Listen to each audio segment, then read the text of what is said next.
Hey, what's going on, everybody? Welcome back to the third episode of the Hip Hop Dissolved podcast. And of course, it's your boy DJ T Stomp. I'm joined by Martian. In my What up? world, he's also known as DJ Martian the Master. What's up, y'all? And we're sorry we weren't able to do an episode the week before. You know, we got lost with the time and stuff like that. But Yeah. we're back. Times are changing like Father Time just lost his father. Yeah, Carter 5 Deluxe. We're going to get to that soon. Exactly. But first, we're going to start off with probably the most talked about release on at least social media in the last 2 weeks. Tory Lanez is a new album. Now, PSA before we hop onto this, I do have to give a mini apology to Tory Lanez because I will admit I was speaking on the man before all of the evidence came out, even though technically it's still murky. I'm not saying he's innocent. I'm just saying I was calling him guilty too soon. I could be right, but that doesn't matter. I was calling him out early when I shouldn't have been. But yeah. Yeah, I'm not apologizing for shit. Like, honestly, bro, like the thing with this whole shit was like, okay, this guy dropped a 18 track album, right? Yep. I listened to all of it. I could say like the music was good. I'm not gonna cap. I'm not gonna sit here and say the music was bad. The top half of the album was phenomenal. It got kind of Yeah, it starts to get boring after a while. Yeah, exactly. But this guy made 18 songs. And he couldn't fit one bar in there that said, I didn't do it. Yeah, that's my problem, though. It's like, I keep hearing... And then he's, like, milking it. He made that song about how God was on his side. That seems like the type of thing, like, maybe I dropped the ball, but I'm gonna get through this type vibes. You know what I mean? Yeah, and then there was, like, a whole... near the end, there was a, like, woman empowerment song on it. Like, come on, man. Like... It's obvious what he's trying to do to me. In my opinion, it is. If it comes out and like, oh, he didn't do it, I'll take my L, whatever. But yeah, I really did it. And but yeah, it's just.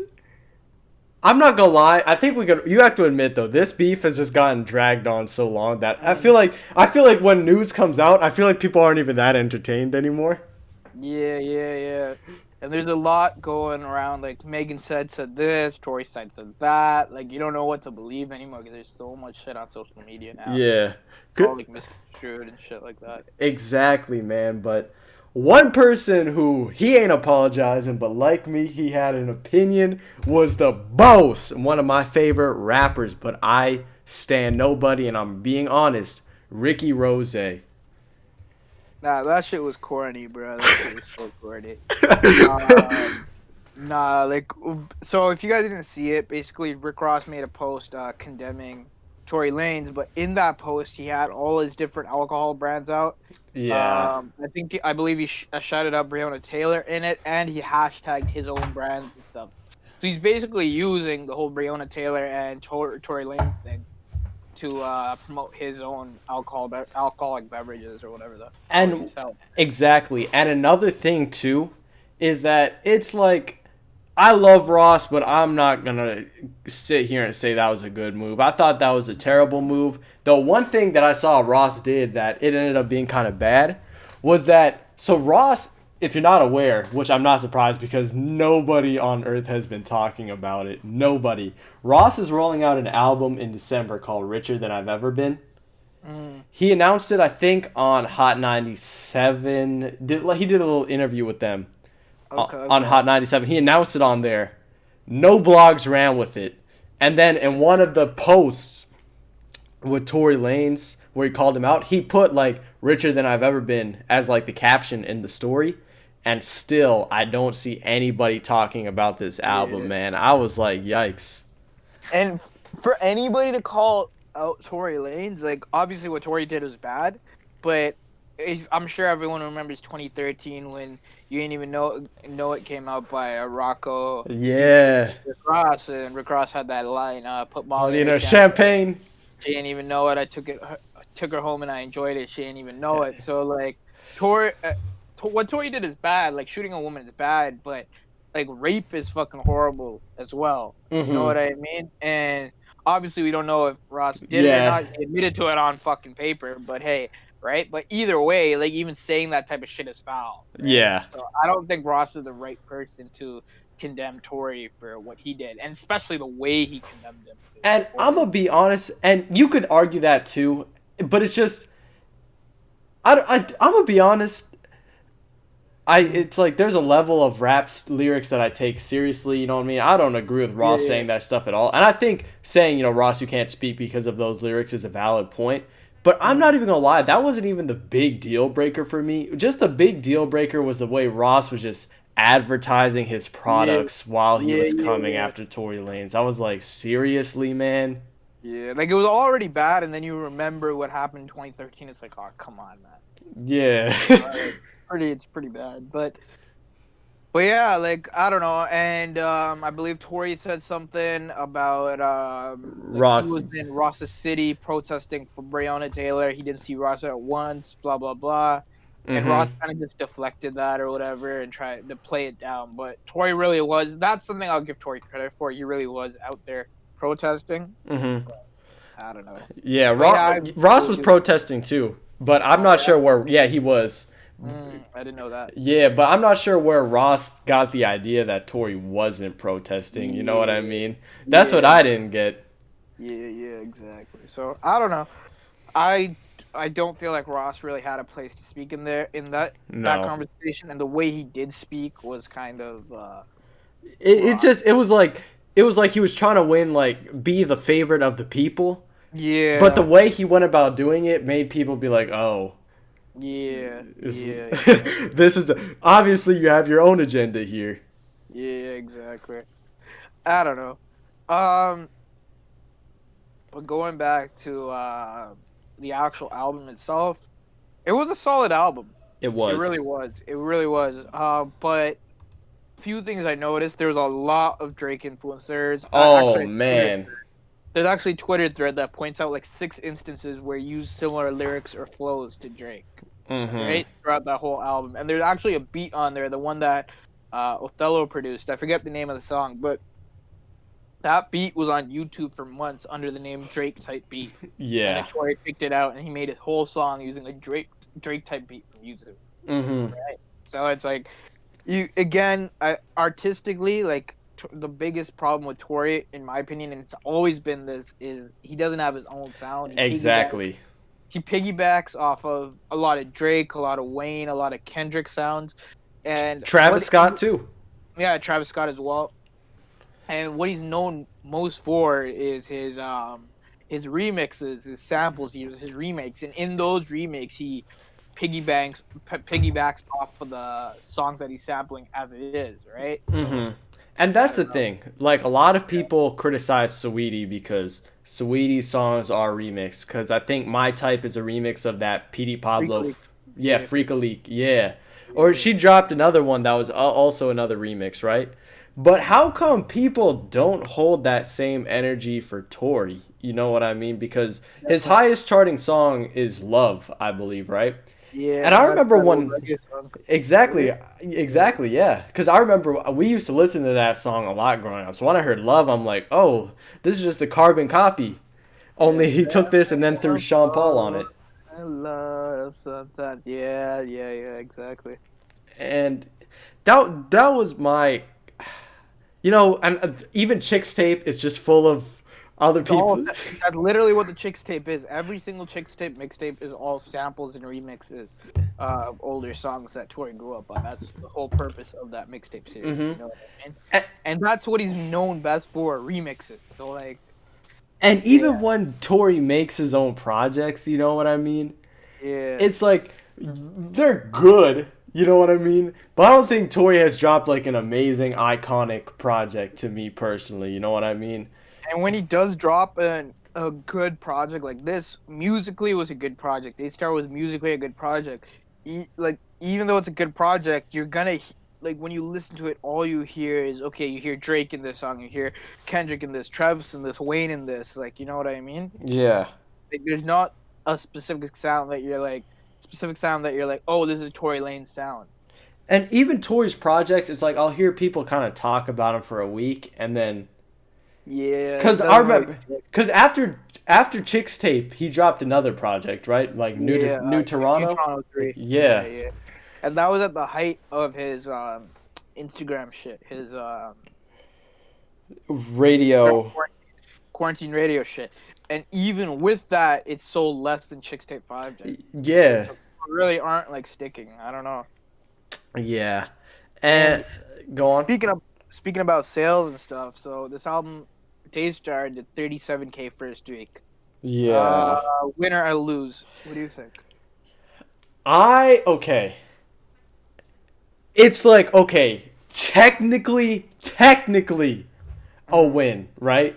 But I personally see it as a loss because look at what Tory had to do. You know what I mean? Yeah. I just see it as a win because this was a featureless album, and he had no like industry promo, meaning playlists and that type of stuff. You know what I mean? So it's like it's a win because he didn't put that much money into it, right? Yeah. But even it's still like. It still did 37K though. Like that's not great numerically. Like even compared to Chicks Tape and New Toronto and all of those. Yeah. And on top of that, we were speaking about this earlier, but the blogs claim that they weren't gonna post Tory anymore. Yeah. They still posted him for this album. It was all negative press, but I mean, press is press, right? Mm-hmm. It's just like, for example, I saw was it High Snobsociety? Were they the ones that said? Yeah. Sobriety or whatever it was. Yeah. And they were like, yeah, we're not posting them. And then I think I saw 2 Dope Boys went on Twitter and said, no, we're not talking about that album. But it's like, no offense to 2 Dope Boys. 2020. You see what I'm saying? I love 2 Dope Boys. Like, those guys are legends in terms of the whole blogging scene. But them posting Tory's album on their website is not going to make a difference.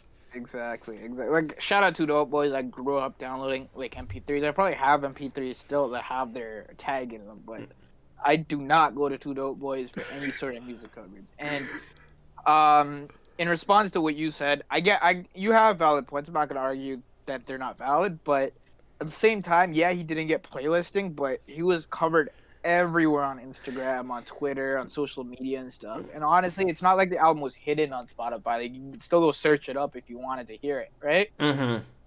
And like, it was very talked about its first week. Like, everyone was talking about it because it's like, oh, Tory responded, blah blah blah, right? But after the first couple songs, I guess no one really cared to listen to the whole project, right? Because I believe it was the first track, and like maybe the 5th track or something, really speak about the subject, right? There's one song where he talks about everything, and then there's another song where he's dissing everybody. He disses Chance the Rapper, Bun B, I think it was Kehlani, Cash, like he disses a lot of people, right? Those 2 songs are really the ones where he really talks on the topic. And I guess people only wanted to hear that. They didn't really want to listen to the whole project. So I don't know. And there is it's a downward trend. Chicks Tape 5 did like 80K. The New Toronto did 64K, and then this did 37. So it's going downhill.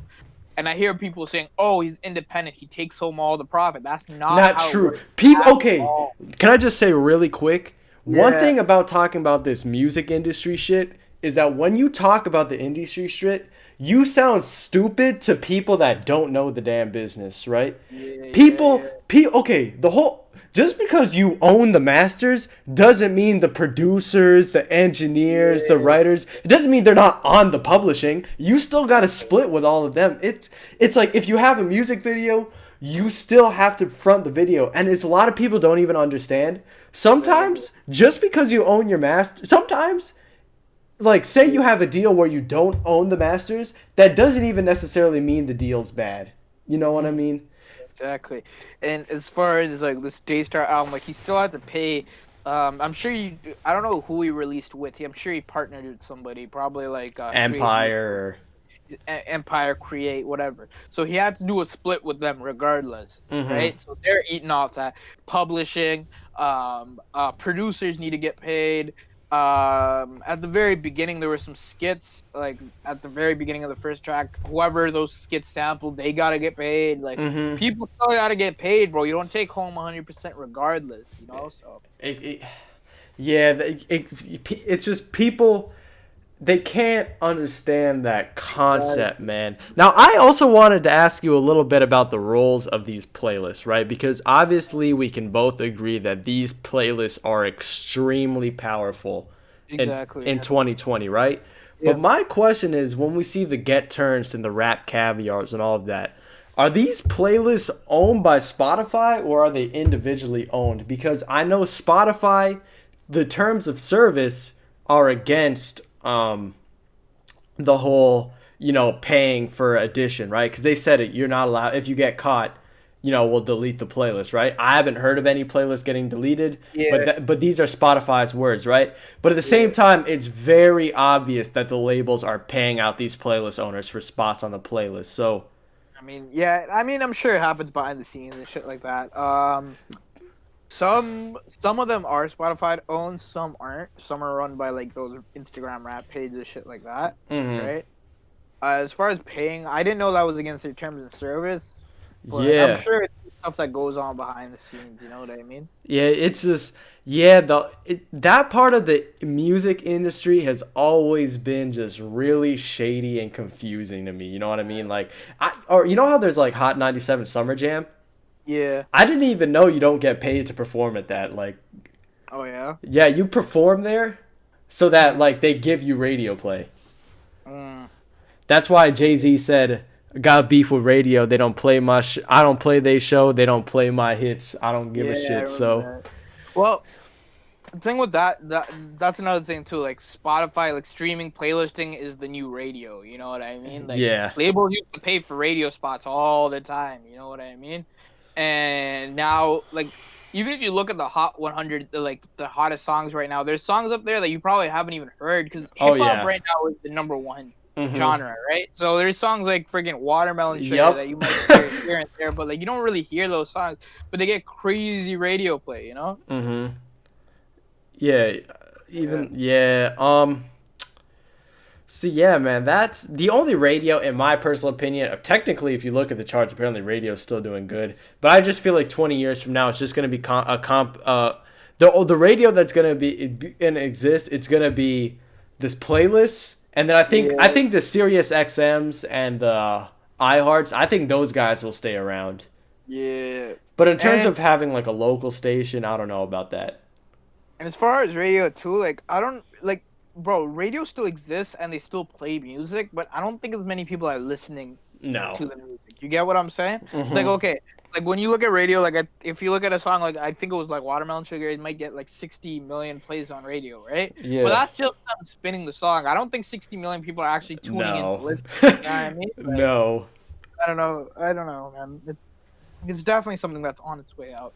Yeah. Because like no one really, like, the technology is improving too. Like you don't really need radio in your car anymore. Bluetooth is standard now. And that's why, like, I think Sirius XM could do it just because they have the technology. You know what I mean? Exactly. They actually have good programming on there.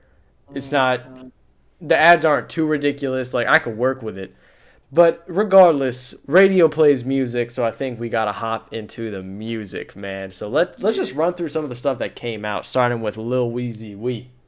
Yeah, so 2 years after Carter 5 dropped, Wayne did a Carter 5 Deluxe album that he put out. He put it out maybe I think last week or the week before, and so it had 3 leaked songs on there, like that leaked maybe last year. One song that leaked that was completely reworked, and then 3 completely new songs that no one's heard. I really liked it. Like I was a huge fan of Carter 5 as it is. I didn't like Funeral, but I thought Carter 5 was great. And these songs, even the ones I've heard already, they remastered them, whatever, sound great. The music was really good. As far as the 3 new songs, there's one called Lost, which sampled lyrics from another Wayne song called Trust Nobody, but it was really good. This version is a lot better than the version we had previous. Another song with 2 Chainz called Theory, which had a more like dark beat. I think Mike Will did the beat. Correct, he did, yeah. It was a very dark beat. It was kind of a long song, but it's a good song. It's like 4 or 5 minutes. And there was one song with Raekwon, which is really good as well. More to the story. Yeah, more to the story, which was a storytelling song where Wayne starts the story and then Raekwon finishes off, kind of like the Mona Lisa song with Wayne. Mm-hmm. So yeah, all three of the new songs are great. The leaks that they added were good choices. I mean, they had a lot of better choices in my opinion to choose from, but I guess these are the ones they could clear. Overall, great addition to a great album. I agree. Mhm. I think, of course, the OG Life of Mr. Cardi was good, but I felt Yeah. the new mixing, the changing of the intro, re-recording parts. I think I personally feel like the song is phenomenal, but I Yeah. think that with Wayne's team, they kind of forget that the song is gonna need some push if it needs to be a hit. You know what I mean? Oh yeah, it's not gonna be a hit, but I don't think it really needs to be a hit because Carter 5 already came out like Yeah. 2 years ago, right? I think this is just them pushing it to. So I don't know if anyone noticed, but Wayne's team updated all his plaques, right? All his albums are up to date, whether they're platinum, gold, whatever, right? And Carter 5 is still platinum. I believe it's around 1.7 million sold. So I Yeah. think they're just trying to push it over that 2 million mark, so it's double platinum, right? Yeah. I think that's what this is really all about. Yeah. But yeah, it was it and back to Life of Mr. Carter. I will never complain about having two different versions of the song. No. It's a beautiful thing, right? I can listen to whichever one I like whenever I want to. The new version is a lot more concise. It cuts out a lot of the fat on the original. Like the original had an outro from Christina Milian that was not necessary at all, Nope. and that's cut out on this one. There's a few lyric changes which I'm not too hype about, but again, like two different versions, I can listen to whichever one I like. You know what I mean? I'm glad they kept the bar about murder or abortion though. Yeah, that bar was crazy. definitely a bar that'll get people talking and stuff like that. Yeah. So I mean, for Deluxe, it did what it had to do. I think it did like 23K first week, which is, I mean, it's okay, right?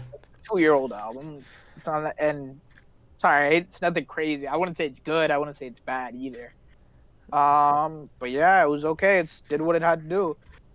This week also, he released a single with his Young Money cohorts, Gutta Gutta and Hoodie Baby, called NFL.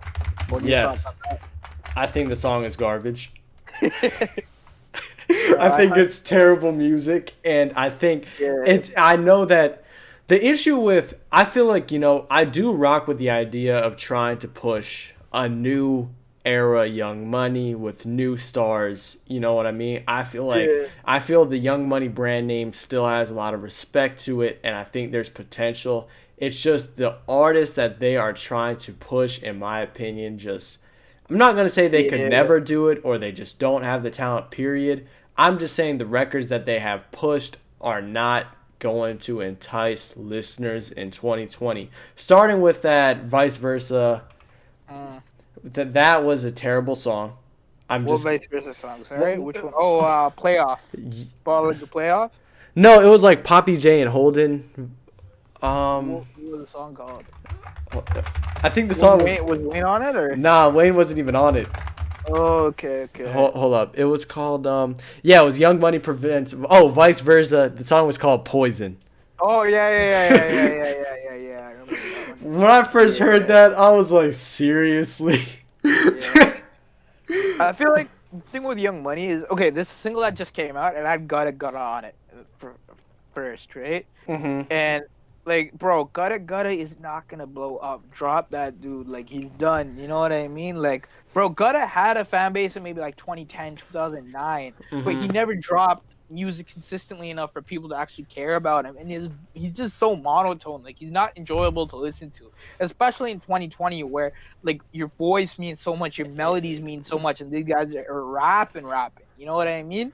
That's another problem with Young Money. Like, they're signing all these artists that rap, like seriously rap, but it's not 2000 anymore. No one wants to hear that shit. You know what I mean? Exactly. And I'm going to be honest with you, I think Gutta Gutta can be usable if he knows his role. And I say that meaning I think Gutta Gutta, in my opinion, is really only good if you have like a really commercial poppy type rap song and you want some like funny corny bars. You know what I mean?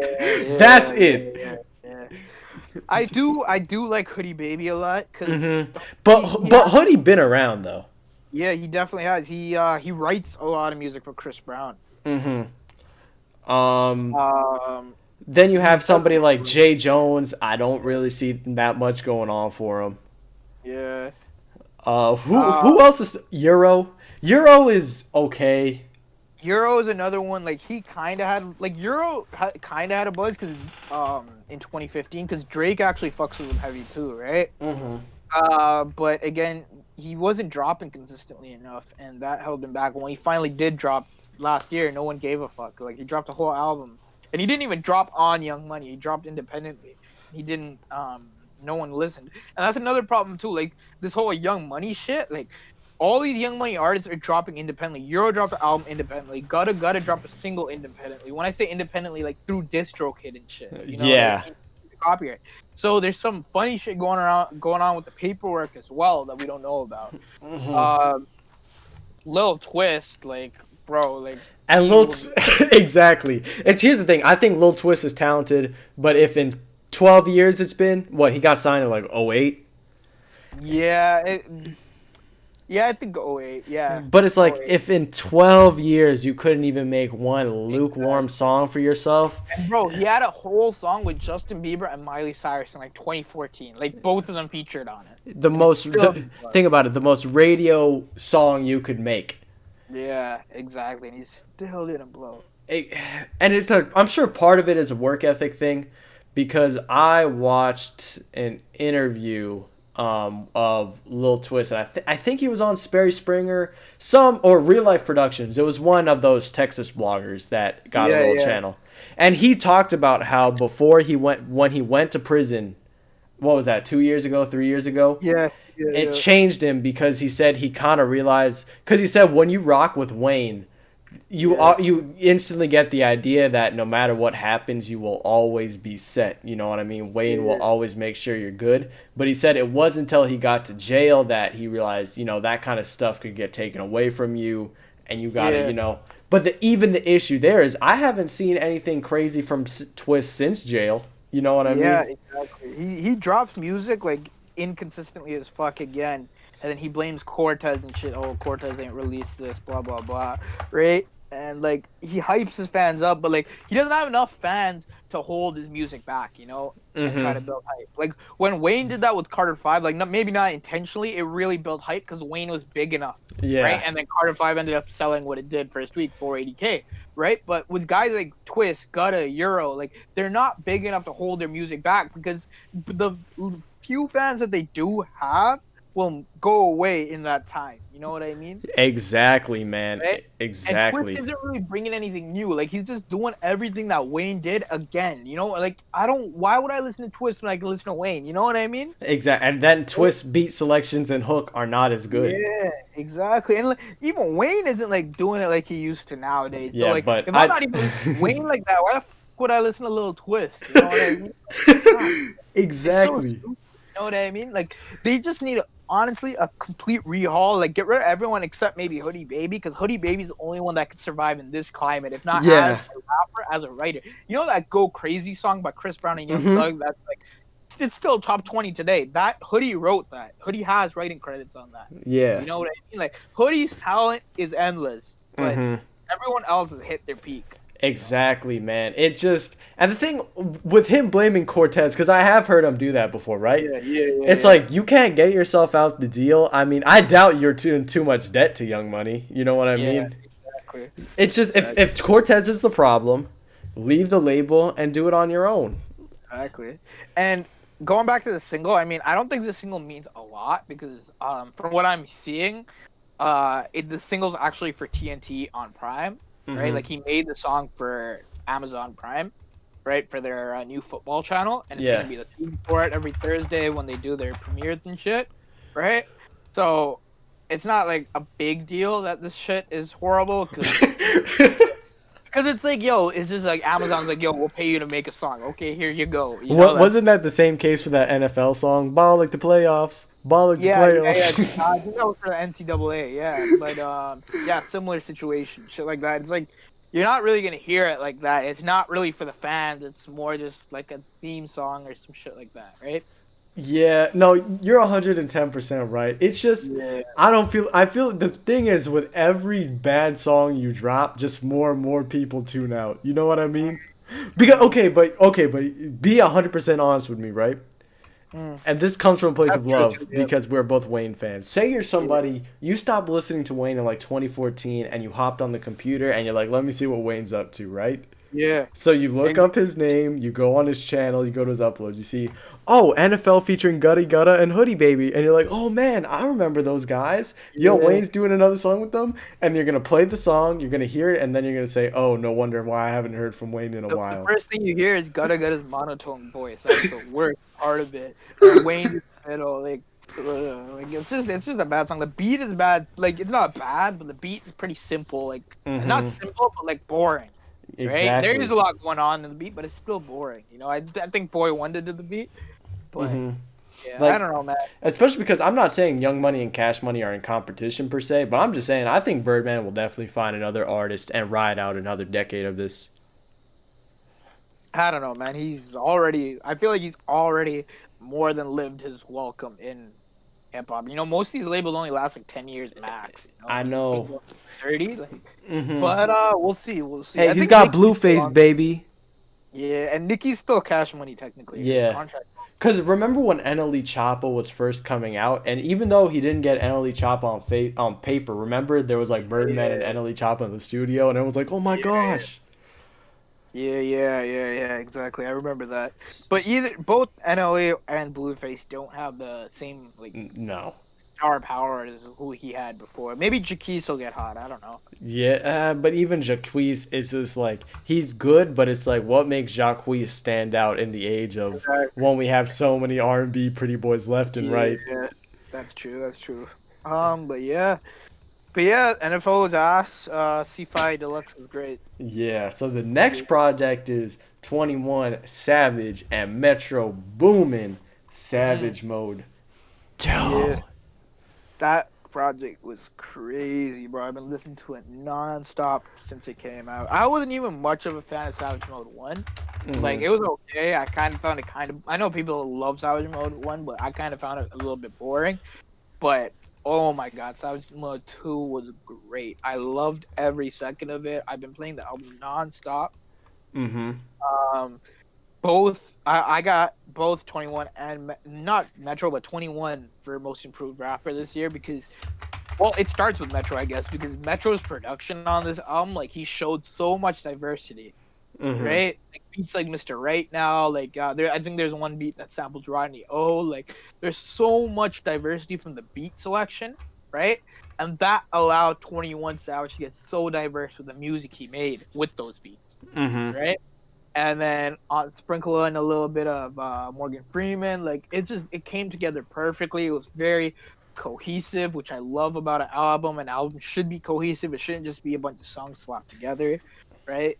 It was good. I think it was like maybe 12 tracks, but they were all solid. I love this album. I think I got it for album of the year right now, to be honest. I could agree with that, and Yeah, it wasn't a shitty sequel either. It was a good yeah, sequel. Cause I remember I loved the original Savage Mode, cause yeah, stunning on my ex bitch. Hold up, yeah, yeah, I'm deflecting on my ex bitch. Like yeah, I just thought the thing was good.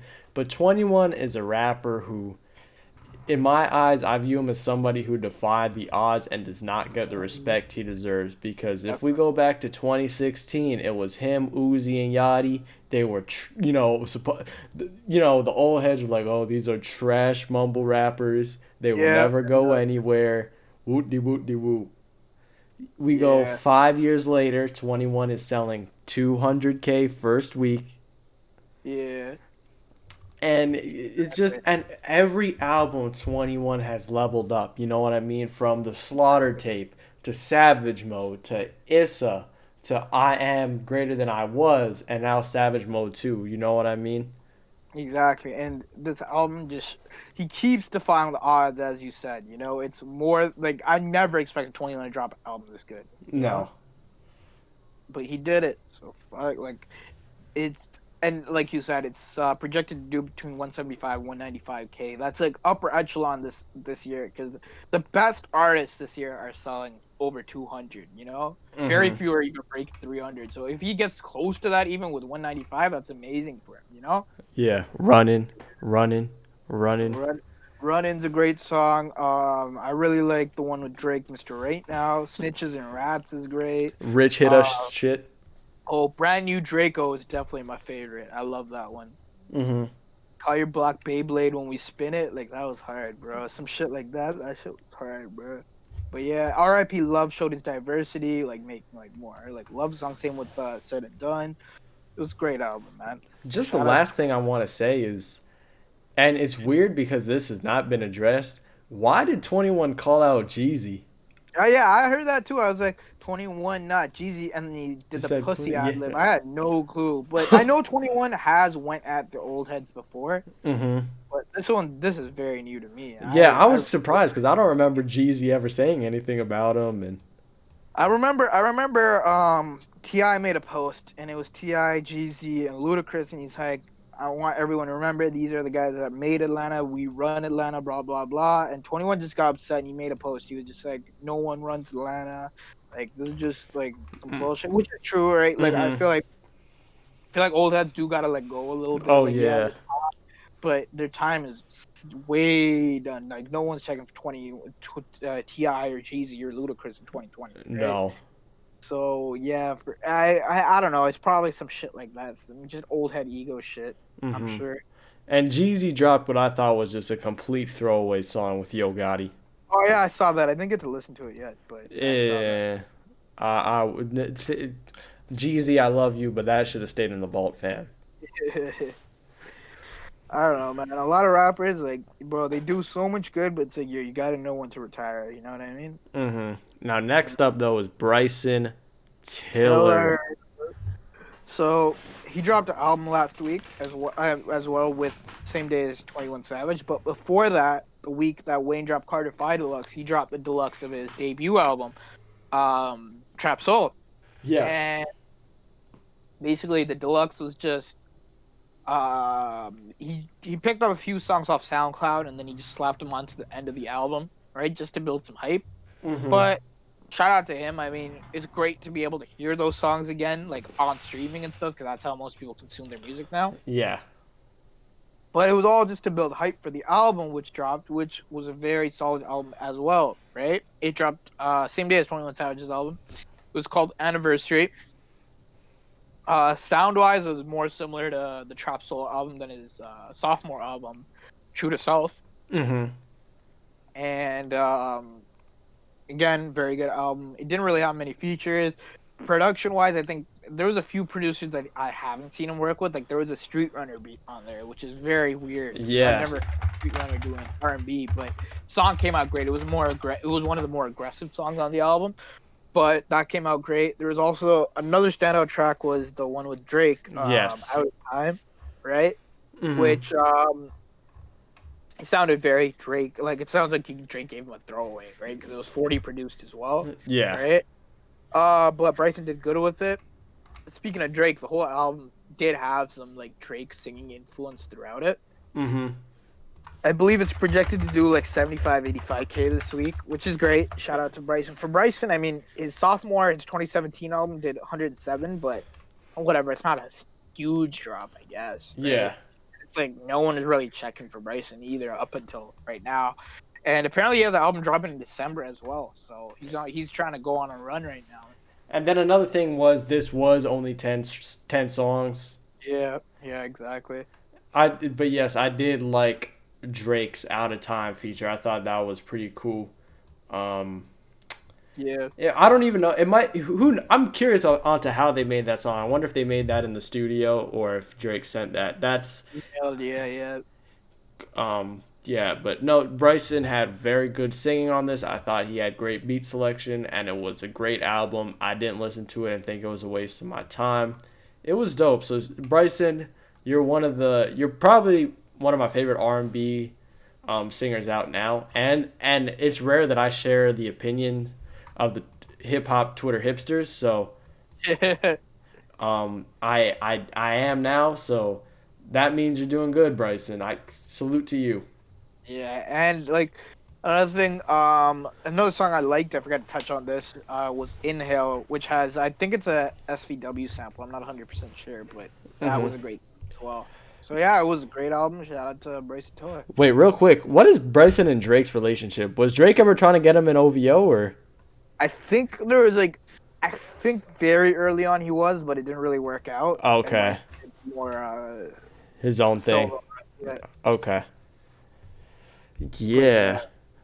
Now next up we have, I guess, the last album we're going to be talking about, and that is Machine Gun Killer Punk Rock Kelly. Yeah. Well, MGK switched genres on us, and he's doing better than he ever has. Exactly. He did 122K first week. You don't know how good that is. That's more than Roddy Ricch's last album, more than not Pop Smoke, sorry, Polo G's last album. That's more than Rodway's last album first week. It's like 5K from NBA YoungBoy's last album, like maybe 10K from DaBaby's last album's first week. So he's definitely up there in that like second tier now. And with these, honestly, you know, I feel like, here's the thing. Do I think was this the right move for MGK? 110%. Is hip hop gonna look at him differently? Probably. Should he care? No. Yeah, I mean, bro, everyone does like genre transitions. Like fucking Wayne did Rebirth. You know what I mean? Friggin' Trippie Redd's doing like rock shit now. Like people try different things. There's absolutely nothing wrong with doing that. You know? Shout out to him. He found a new lane. He's making money, I'm sure, because of how much it sold, right? And, like, fuck, he's dating Megan Fox right now, too. So, shit, life is good. He's working on a weekend like usual. Yeah, bro. Shout out to him. He even dropped a fucking Target Deluxe. Like, man, he brought it all the way back. Yeah. It was just... I feel like, I don't know. Sometimes I felt like Machine Gun Kelly was, I guess, awkward as a rapper, I guess you could say. But I feel like this fits him more, because I remember even back in the day, he used to always name drop like rock, you know, people like Kurt Cobain and Nirvana, and he had like the Sale remix. Remember that? Yeah. But to be fair, I mean, Wayne name drops Nirvana like no tomorrow as well. So. Like, yeah, like you could tell he was very influenced by multiple genres, not just rap. Yeah. So it's nice to see him try different things. You know what I mean? It was a pop punk album technically, but yeah. Oh, okay. It was okay. Yeah, it wasn't like rock, but yeah. Hey, he's doing what he got to do, man. Salute to Machine Gun Kelly. Okay. They were saying, I remember when he was beefing Eminem, they're like, oh, okay. Blah blah blah. Oh, that whoever said, you know what I mean? So if you really thought his career was done after Eminem, you were just dumb. You don't know how this shit works. But to be fair, like a lot of people were saying, because you know how like big Eminem's fan base is, but like Eminem has ended a few careers, but I don't think he's ending anybody's career in like 2020. You know exactly. What I mean? I just felt like he brought Machine Gun. It was just the whole ending thing. It all depends on how big the artist is. You know what I mean? And Machine Gun Kelly. It was just Machine Gun Kelly was kind of small when he came at Eminem. Don't get me wrong. He had, what was the 2012 one, like Laced Up? Wild Boy. Yeah, Wild Boy with Waka Flocka. That one, he had that, and then I remember he did a Kid Ink remix, Hell and Back remix. Then a few years later, he had that Trap Paris. Yeah. It personally, it was a good move, because when it came to MGK doing hip hop, he felt a little burnt stylistically at times. So, yeah. Anyway, so the next album, though, well, not album, actually, we got a single here, and we got to talk about my boy Travis Scott. Yeah, Travis Scott dropped his single Franchise, featuring MIA and Young Thug, and it sampled Franchise Boy's White T-shirt song from like 2005, 2006. I thought it was a really good song. Throwing MIA on a song is really cool to me because like that's a name you don't always hear, but she does. She's very artistic. She does what she has to do on track. She brings a lot to the music. A lot of people are actually hating on her feature, but I loved it. Yeah. The Billboard numbers just came out. It went #1 first week. Heavy merchandise, heavy McDonald's support, but hey, It did it. Travis got #1. Shout out to Travis. I'm gonna be honest. I wasn't that blown away by the song, to be honest. I thought it was okay. I definitely wouldn't put it as best work. I don't think it's his best collab with Young Thug either. Yeah, it's not nothing amazing. It's a cool song though. I think the UK guys did a UK freestyle to it, like Lancey Fox and like all those guys. Yeah. Skepta. There's like a UK version coming out, or came out already. But yeah, I do think the song's gonna have not a huge drop, but like a decent drop after first week, because I was looking at the Spotify streams right now, and yesterday it was like the 34th most streamed song. You know what I mean? So it's already dropping heavy. We know merchandise and like bundling really carried that song. So there definitely will be a steep fall off, but hey, I mean, he got the #1, so I guess that's all that really matters, right? Exactly. Now, is Travis Scott selling his cool? Is Travis Scott what, sorry? Is he selling his cool? Is he selling his cool? Yeah.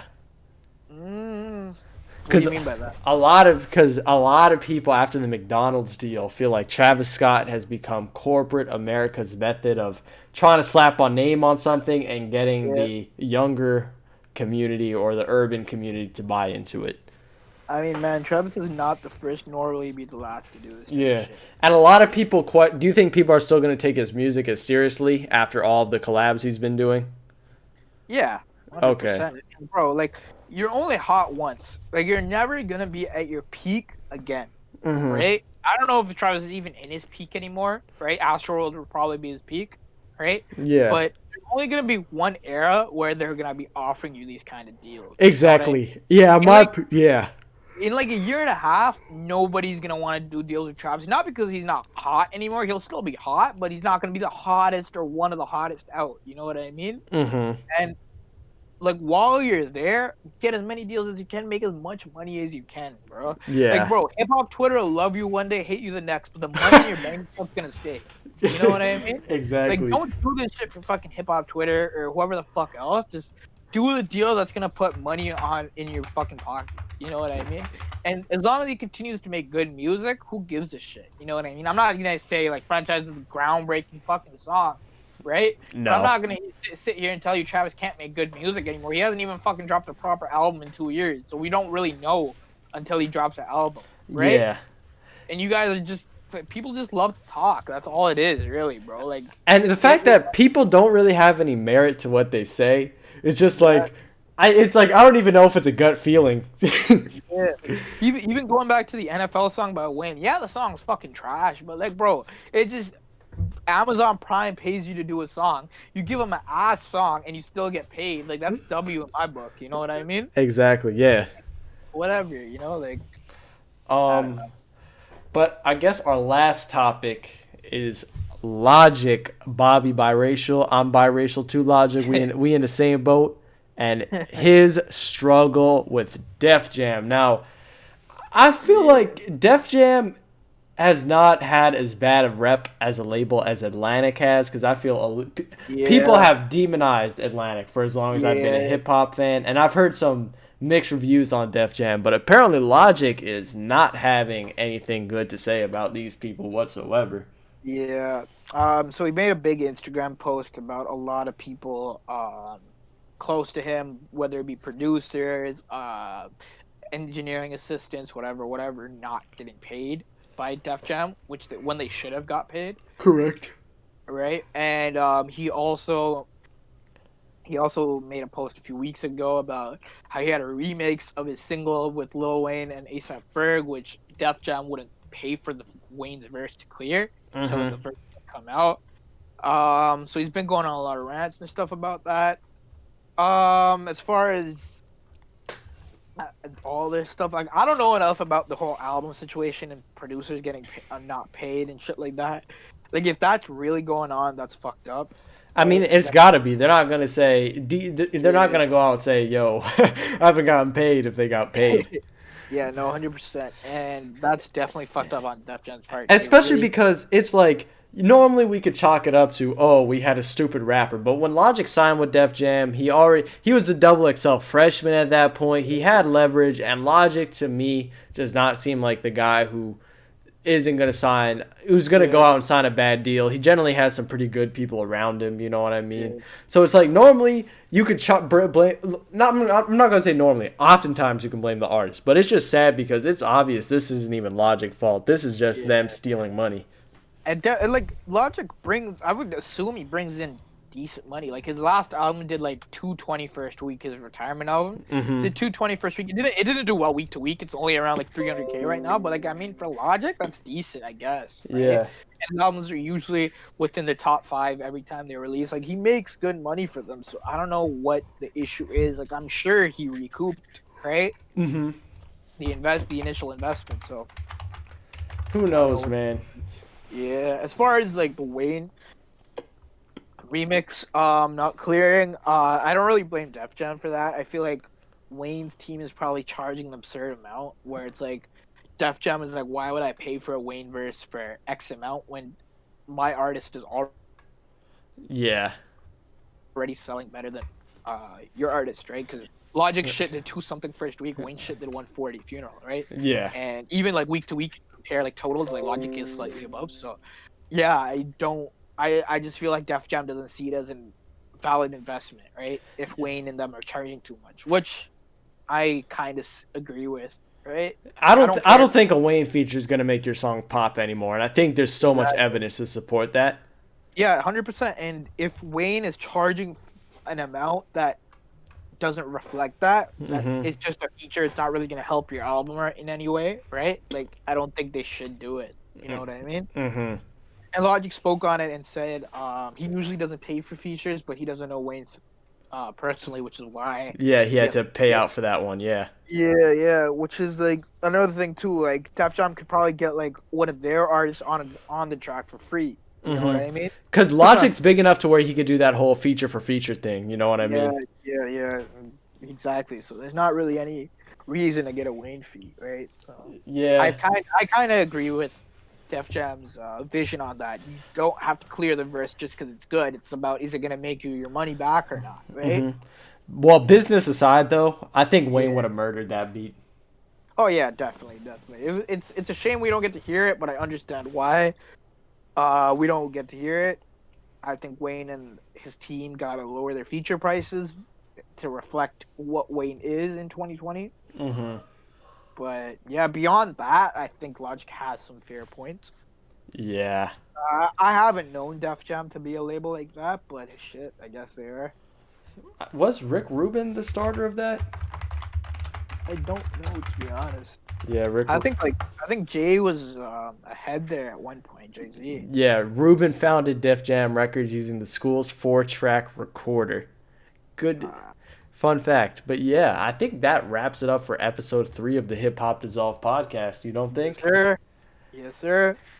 And yeah, next week we'll be back and we'll be discussing how far Travis Scott's single fell from number 1 to Yeah, that'll be the big question.